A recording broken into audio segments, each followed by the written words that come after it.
This is a storm that will affect a huge part of western New York, including Niagara County. We're joined live now by the Director of Emergency Services there, Jonathan Schultz. Thanks so much for joining us. You know, Niagara County doesn't usually take the brunt of most storms that blow into Buffalo. This one is obviously a different animal. So how are you preparing for it? You know, we've been preparing, we've been working with the National Weather Service along with our partners in Western New York for the past few days now, seeing that it's looking like it's going to hit us pretty hard here in Niagara County. So we've been working with our local municipal leaders, our first responders, fire and EMS, to make sure they're ready to go, and working with our DPWs to make sure we're ready for the snow that comes, and especially the winds that come. And obviously we'll have issues with wires down and trees down as the next few days go on.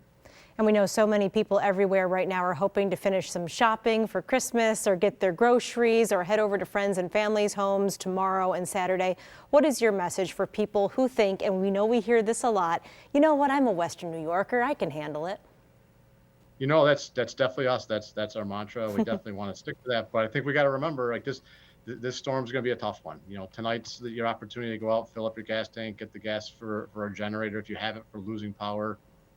If you have to get some last minute items for, some food items, some spare water, things like that. We really want to limit travel tomorrow as the day goes on and into Saturday. These winds aren't going to be a joke. Gusts to 70+ miles an hour. We are going to have trees down. We're going to have wires down, and it's going to be a pretty significant event for the next 48 to 72 hours. And I want to talk to you about the safety concerns at home as well, because we're encouraging people to stay home, but especially if there are power outages, all of that kind of thing, what should people be doing now to be ready for whatever the storm may bring?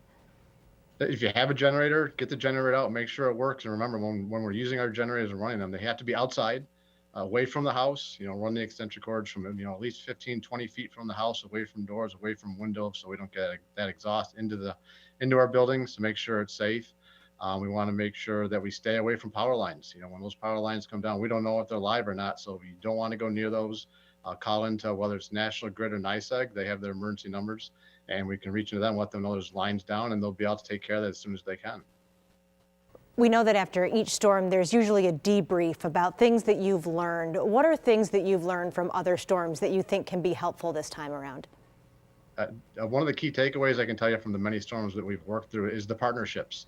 The partnerships for surrounding counties with emergency managers, our partners with National Grid, NYSEG, all our municipal leaders, and working together as a team to make sure we get this through this, to work together for our citizens to make sure they're all safe. Well, we certainly appreciate all the hard work. Jonathan Schultz is the Emergency Services Director for Niagara County. Thanks again for joining us tonight. Best of luck these next few days to you. Thank you very much. Merry Christmas. Thank you so much.